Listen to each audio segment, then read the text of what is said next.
High, অবসরের কাজে আমি বর্ণালী। আজকের রেসিপি মৌরলা মাছের বাটি চচ্চড়ি। এর জন্য মৌরলা মাছ পরিষ্কার করে বেছে ধুয়ে রেখেছি। এখন একটা বাটির মধ্যে নিয়ে নিলাম মৌরলা মাছগুলোকে।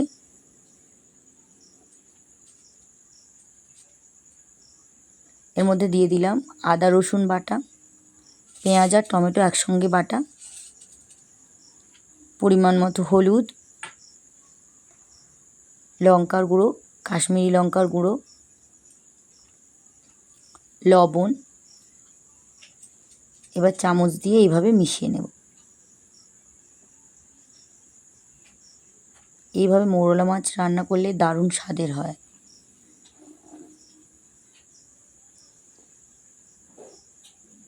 এখন গ্যাসের মধ্যে একটা কড়াই বসিয়ে নিলাম। কড়াইতে দিয়ে দিলাম সর্ষের তেল। তেলের মধ্যে ফোড়ন দিয়ে দিলাম কালো সর্ষে। নেড়ে চেড়ে সর্ষেটা একটু ভেজে নেব। এবার এর মধ্যে দিয়ে দেব ম্যারিনেট করে রাখা মাছ।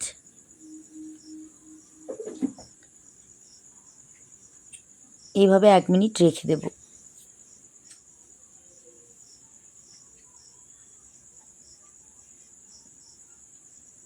এক মিনিট পর বাটি ধুয়ে একদম অল্প একটু জল দিয়ে দেব। জলের পরিমাণটা খুব বেশি দেব না, যেহেতু এটা একদম ঝরঝরে রান্না হবে। এবার উপর থেকে দিয়ে দেব চেরা কাঁচা লঙ্কা।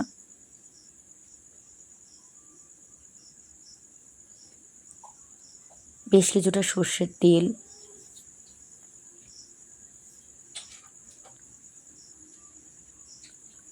গ্যাসের ফ্লেমটা লোতে দিয়ে দেব।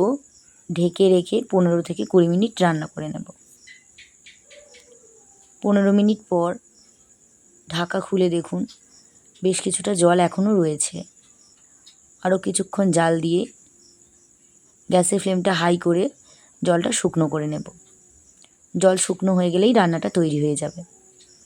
আজকে দুপুরের মেনুতে ছিল সাদা ভাত, ঢ্যাঁড়সের তরকারি, মৌরলা মাছের বাটি চচ্চড়ি, পাতলা মুসুর ডাল, আম আর একটা লেবু।